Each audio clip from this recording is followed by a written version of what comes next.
तो आइए हम शुरू करने वाले हैं थेल्स थ्योरम को। बिल्कुल आसान भाषा में आपको बताएंगे थेल्स थ्योरम, ठीक है ना। उसको देखिए क्लास 10th में जब आप देखिएगा ना, थेल्स थ्योरम बहुत इंपॉर्टेंट है। अगर जिस बच्चा का थेल्स थ्योरम अगर कमजोर होता है ना, उसको समझ लीजिए एक्सरसाइज 6.2 उससे सॉल्व नहीं हो पाएगा। इसलिए थेल्स थ्योरम को समझना बहुत जरूरी है। और इसी को बीपीटी थ्योरम भी कहा जाता है, और बीपीटी थ्योरम को हम लोग बेसिक प्रोपोर्शनैलिटी थ्योरम भी बोलते हैं। तो आइए इसको समझते हैं बिल्कुल आसान भाषा में। देखिए यहाँ पर Thales theorem,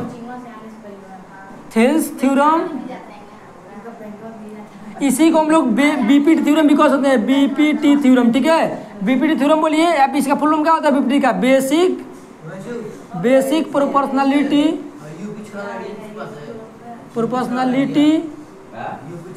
theorem. Basic proportionality theorem कहिए, बीपीटी थ्योरम कहिए, थेल्स थ्योरम कहिए, आपको कई नाम से आपको मिल जाएगा, ठीक है ना, कई नाम से मिल जाएगा। तो देखिए सबसे पहले हम ये समझते हैं कि बेसिक प्रोपोर्शनैलिटी थ्योरम कहता क्या है।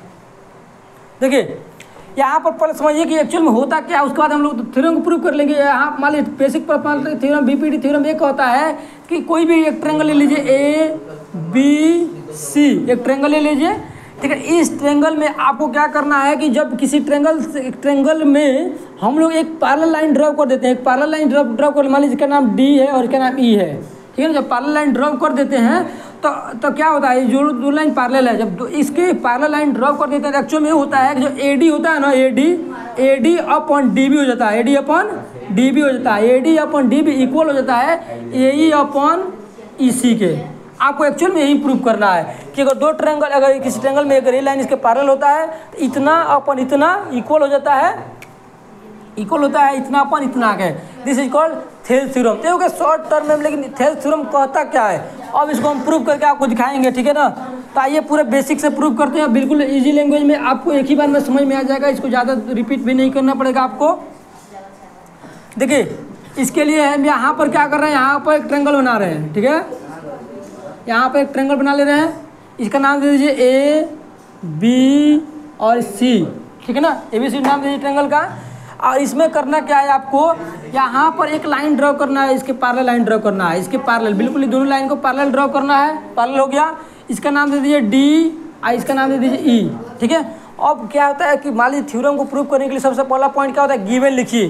क्या करना है आपको, यहाँ पर रूल क्या कहता है कि सबसे पहला स्टेप है गिवन लिखिए। गिवन में क्या लिखिएगा, यहाँ पर देखिए दिया ABC ट्रायंगल, लिखिए ABC इज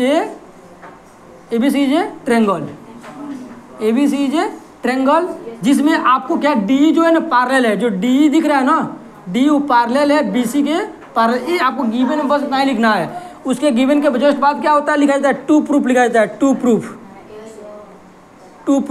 टू प्रूफ में आपको क्या करना है, AD अपॉन DB लिखना है। क्या लिखना है, AD अपॉन DB इक्वल हो जाएगा किसके, AE अपॉन EC के। ये हो गया आपका टू प्रूफ। यही करना है कि आप प्रूफ कीजिए कि इतना अपन इतना इक्वल होगा, इतना अपन इतना इक्वल होगा। गिवन हो गया टू प्रूफ का। उसके बाद आपको करना है कंस्ट्रक्शन करना है, ठीक है। तो कंस्ट्रक्शन में क्या होता है, कंस्ट्रक्शन में आपको क्या करना है, यहाँ पर E से लेकर यहाँ पर एक पॉइंट ड्रॉ कर, एक लाइन ड्रॉ कर देना है, E से एक लाइन ड्रॉ करना है, और यहाँ पर बना दीजिए 90 डिग्री, ठीक है। आपको बनाना है 90 डिग्री। और देखिए डॉट सही बनाना है, डॉट नहीं बनेगा फिर गलत हो जाएगा। तो यहाँ क्या लिखिएगा, ड्रॉ, यहाँ पर नाम दे दीजिए M, यहाँ पर नाम दे दीजिए M, ठीक है।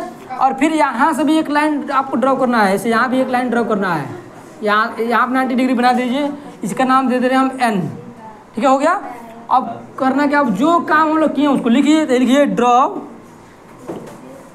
EM परपेंडिकुलर, जो EM है परपेंडिकुलर है AD के, AD, ठीक है ना।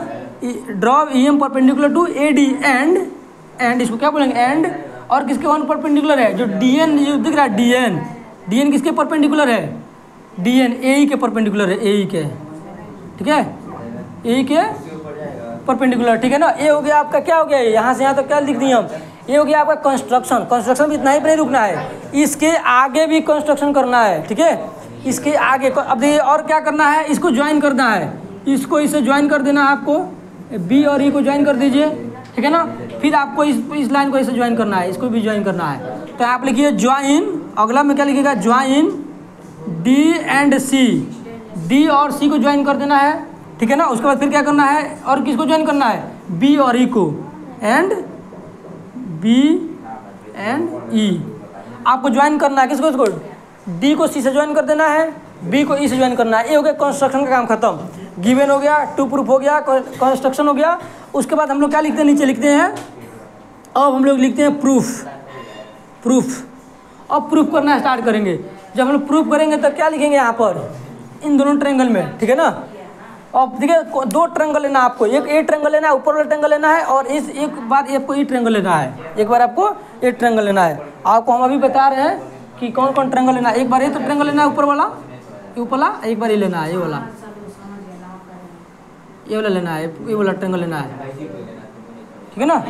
ये वाला ट्रायंगल, तो यहाँ पर लिखिए इन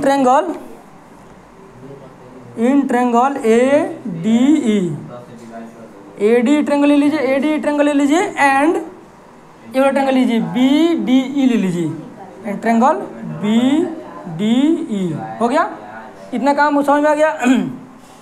अब क्या करना है आपको, दोनों ट्रायंगल का एरिया निकालना है, एरिया फाइंड आउट करना है। तो यहाँ पर लिखिए area of triangle A D ई। अब ट्रायंगल ए डी ई का एरिया निकालना है, तो एरिया निकालने का फॉर्मूला क्या होता है, 1/2 into base into height, 1/2 into base into height. लेकिन यहाँ पर 1/2 इंटू बेस। अब इस ट्रायंगल का बेस कितना, जिस पर परपेंडिकुलर होता है ना, फॉल करता है परपेंडिकुलर, उसको बेस बोलते हैं। तो 1/2 इंटू ए डी, बेस कितना है A D into height, height कितना है ई एम, ठीक है ना। यहाँ लिख दीजिए ई एम। हो गया। अब फिर इस ट्रायंगल का एरिया हम निकाल लिए, फिर इस ट्रायंगल का एरिया निकालना पड़ेगा बी डी ई का। तो यहाँ पर लिखिए area of triangle B D E, B D का एरिया निकालना है। तो वही काम करेंगे हम, 1/2 into base.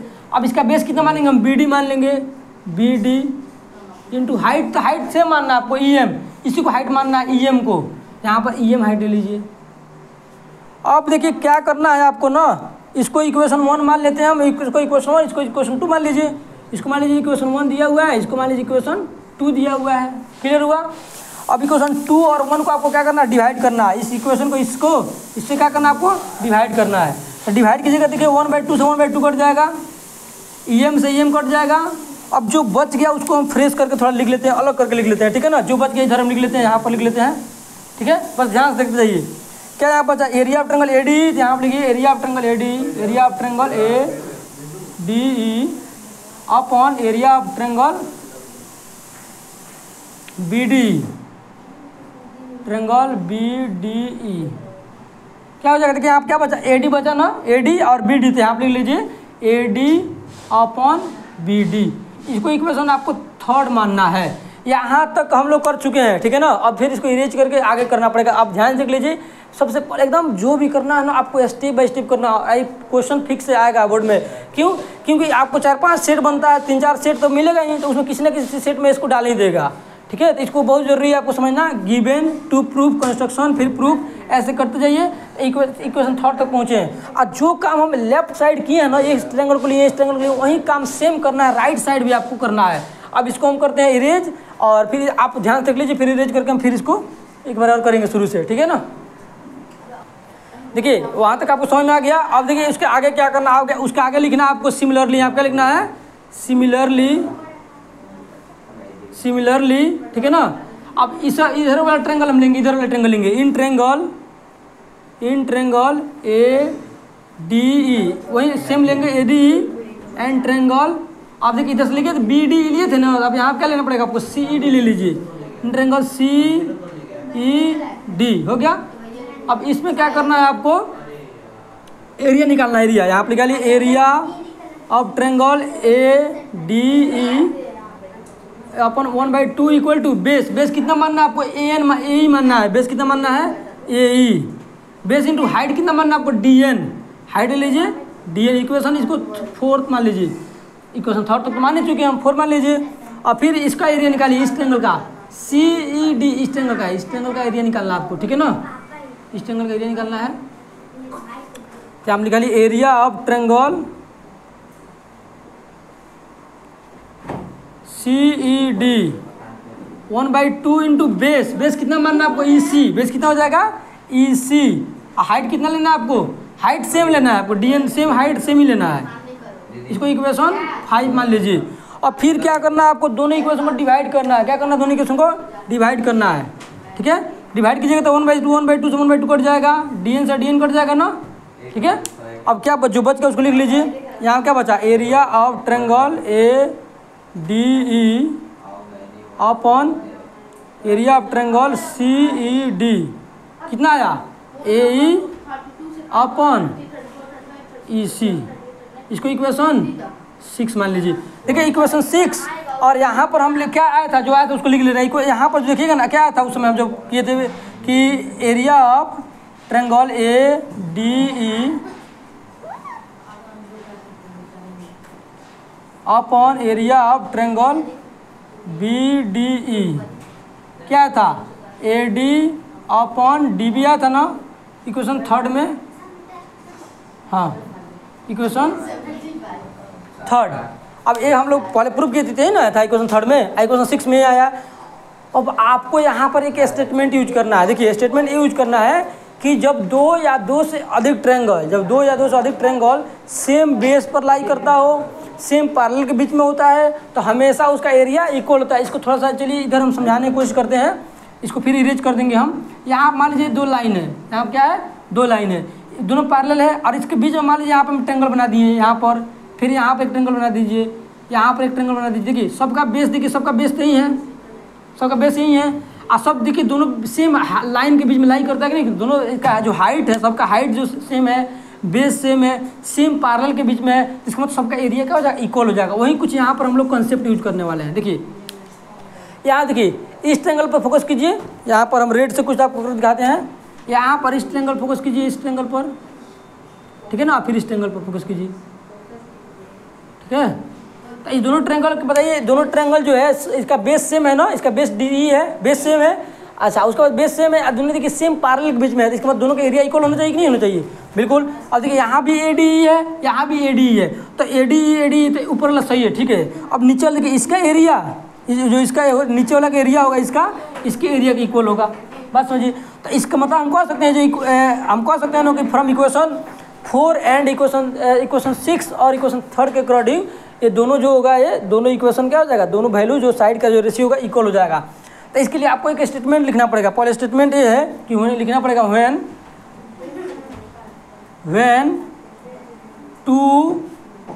The area of two triangle, when area of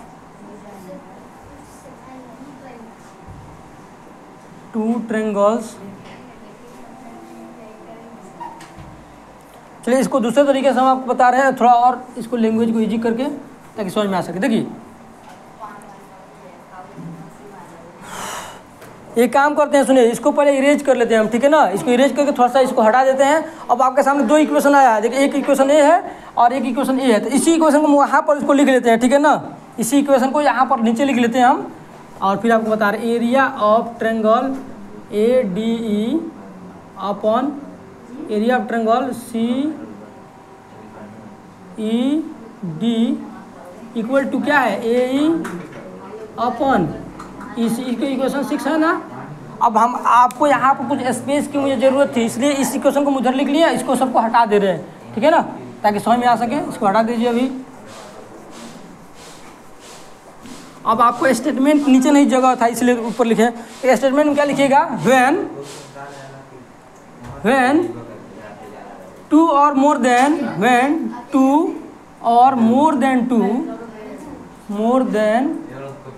two triangles are lying on the same base,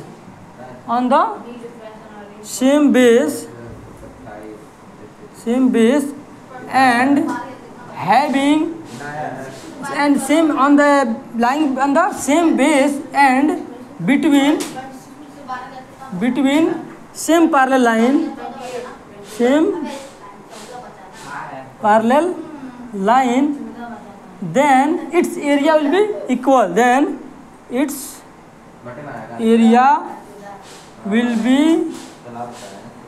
equal, इसका एरिया क्या हो जाएगा, इक्वल हो जाएगा। ये स्टेटमेंट आपको याद रखना है। तो इतना लिखने के बाद आप लिख दीजिए फ्रॉम इक्वेशन 3 and 6, फ्रॉम